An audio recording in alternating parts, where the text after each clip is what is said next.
बात करें कंपनी का फाइनेंशियल परफॉर्मेंस और वैल्यूएशन का, तो यहाँ से जो सिग्नल मिल रहा है वो उतना अच्छा नहीं है, इसीलिए जो जीएमपी देखने को मिल रहा है वो सारे फैक्टर्स को कंसीडर करें, कंपनी का बिजनेस क्या है, सेक्टर आउटलुक क्या है, फाइनेंशियल परफॉर्मेंस क्या है, वैल्यूएशन क्या है और पीयर कंपैरिजन क्या है, तो जो हमारा ओवरऑल रेटिंग निकल के आ रहा है।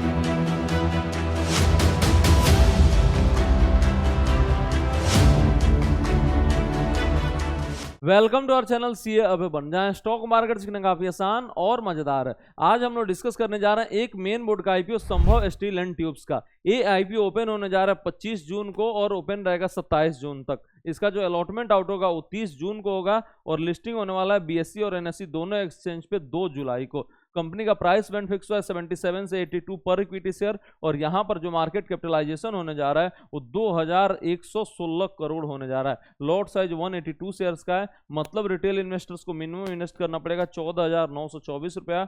वही एचएनआई कैटेगरी में 14 लॉट और अमाउंट हो जाएगा 2,08,936 रुपया। कंपनी आईपीओ के जरिए कितना रेज करने वाला है? 540 करोड़ और ये इसमें फ्रेश इशू कितना है? तो 440 करोड़ जो है वो फ्रेश इशू है और ऑफर फॉर सेल जो है वो आपका 100 करोड़ है। कंपनी इस पैसे का इस्तेमाल कहां करने वाला है? तो रीपेमेंट ऑफ लोन में करने वाला है। बात करें कंपनी के बिजनेस का, तो ये स्टील इंडस्ट्री में काम करती है और ये काम क्या करती है? तो मैन्युफैक्चरिंग करती है electrical resistance welded steel pipes का और स्ट्रक्चरल ट्यूब्स का और ये इंडिया में one of the key player है एज पर इंस्टॉल्ड कैपेसिटी 31 मार्च 2024। अगर हम लोग बात करेंगे तो ये इंडिया का इकलौता कंपनी है जो single location backward integrated facility आपका काम करता है और ये ईआरडब्ल्यू पाइप्स बनाता है और ये कवर क्या करता है? तो इंटायर वैल्यू चेन, जैसे कि स्पॉन्ज आयरन से लेके एचआर कॉइल और फिनिश्ड प्रोडक्ट तक ये आपका कामकाज बनाता है एक ही लोकेशन पे। उसके बाद से अगर हम बात करेंगे तो कंपनी का जो प्रोडक्ट पोर्टफोलियो है वो ईआरडब्ल्यू ब्लैक पाइप्स है, हॉलो सेक्शंस हो गया, गैल्वेनाइज्ड आयरन हो गया, जिसका यूज कहां पर होता है? तो वेरियस सेक्टर्स में यूज होता है, जैसे कि हाउसिंग में, इंफ्रास्ट्रक्चर में, वाटर ट्रांसपोर्टेशन में, एग्रीकल्चर में, oil and gas, telecom, solar engineering और फायर फाइटिंग सिस्टम में यूज होता है इसके प्रोडक्ट का। अगर हम बात करेंगे तो इसका जो मैन्युफैक्चरिंग ऑपरेशन है वो कहां पर है?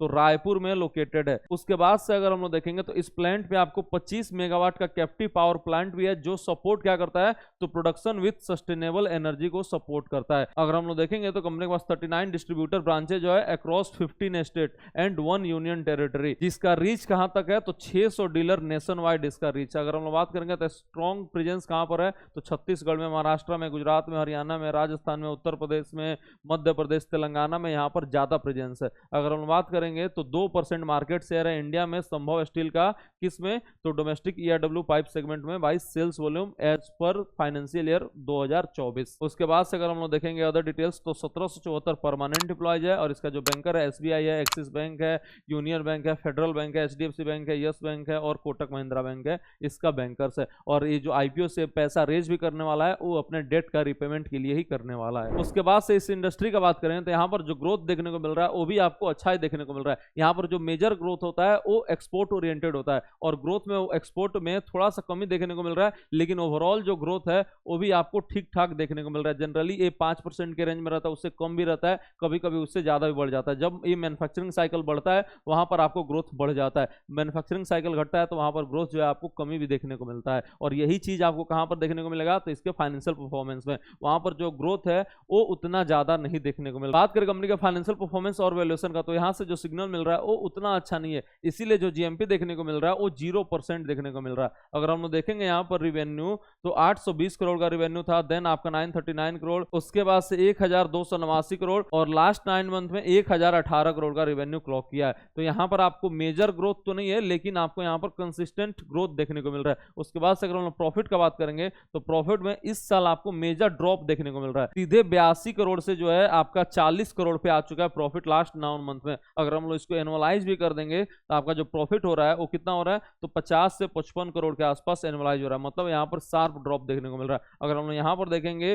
तो 72 करोड़ का, उसके बाद से 60 करोड़ का, फिर आपका 82 करोड़ का, तो यहाँ पर प्रॉफिट में आपको कंसिस्टेंट ग्रोथ देखने को नहीं मिल रहा है। वही चीज अगर हम लोग देखेंगे वैल्यूएशन इसको काफी महंगा कर दे रहा है, 29 का पोस्ट आईपीओ लेकर आ रहा है और जो कि स्टील इंडस्ट्री इंडस्ट्री के लिए काफी महंगा हो जाता है। आरओई अगर हम लोग देखेंगे तो 25%, आरओसी देखेंगे तो 17% के आसपास है, प्राइस टू बुक वैल्यू 2.63 है, और डेट टू इक्विटी अगर हम लोग देखेंगे तो 0.8 है। तो ये भी आपका निगेटिव है, ये भी आपका निगेटिव है, और वैल्यूएशन जो है ये भी आपका निगेटिव हो जा रहा है। रिटर्न ऑन नेटवर्थ की बात करेंगे तो 25% हो जा रहा है। तो यहाँ पर आपको प्रॉफिट में एक तो ग्रोथ नहीं है कंसिस्टेंट, और यहाँ पर वैल्यूएशन जो है वो महंगा हो जा रहा है। यही चीज इस आईपीओ को क्या बना रहा है, अनअट्रैक्टिव। उसके बाद से अगर हम लोग देखेंगे बोरोइंग्स तो 619 करोड़ का कंपनी के पास अभी बोरोइंग है, जो कि काफी ज्यादा बढ़ गया है। और फिक्स्ड एसेट भी देखेंगे तो यहाँ पर कंपनी के पास बढ़ा हुआ है। यहाँ पर कंपनी जो है फिक्स्ड एसेट भी क्या है, कितना हो गया है, 735 करोड़ का यहाँ पर फिक्स्ड एसेट भी हो चुका है। और कैश बैलेंस जो है कंपनी के पास है नहीं, सिर्फ 1 करोड़ का यहाँ पर कैश बैलेंस देखने को मिल रहा है। कंपनी का अपने पीयर्स के मुकाबले जो परफॉर्मेंस है वो भी ऑन द सिमिलर लाइन है। अगर हम लोग बात करेंगे इसके पीयर्स का तो एपीएल अपोलो ट्यूब्स हो गया, हरि ओम पाइप्स हो गया, उसके बाद से हाईटेक हो गया, जेटीएल हो गया, रामा स्टील, सूर्या रोशनी, उसके कंपेरिजन में अगर हम लोग देखेंगे आरओसी तो इसका 17 का है, किसी का 22 का है, किसी का 14 का है, किसी का 13, किसी का 5, किसी का 8, किसी का 20 भी है। ठीक है, तो इसका भी उसी रेंज में कामकाज कर रहा है। आरओई अगर हम लोग देखेंगे तो इसका भी इंडस्ट्री के आसपास ही कामकाज कर रहा है, बल्कि इंडस्ट्री से आरओई जो है वो अच्छा ही है, 25% का सबसे हाईएस्ट। उसके बाद से अगर हम लोग पी रेशियो देखेंगे तो इसका आपका 29 का है, किसी का 20 है, 28 है, 30 है, 89 है, 21 है, किसी का 67 भी है। प्राइस टू बुक वैल्यू देखेंगे तो यहाँ पर इसका 2.63 है, किसी का 2 है, किसी का 1 है, किसी का 2.44, 5.61, 2.98 है, किसी का 12 भी है। ये एपीएल अपोलो ट्यूब्स का। उसके बाद से डेट टू इक्विटी देखेंगे तो इसका काफी ज्यादा है। उसके बाद से 0.15, 0.7014, 0.04, 0.24 और 0.01 है, इसी का ज्यादा है। यहाँ पर आपका देखेंगे तो क्या हो जा रहा है, तो ज्यादा पेमेंट जो है वो डेट का रिपेमेंट में और उसके इंटरेस्ट में चला जा रहा है, इसीलिए आरओसी भी अगर हम लोग देखेंगे उतना अच्छा यहाँ पर देखने को नहीं मिल रहा है।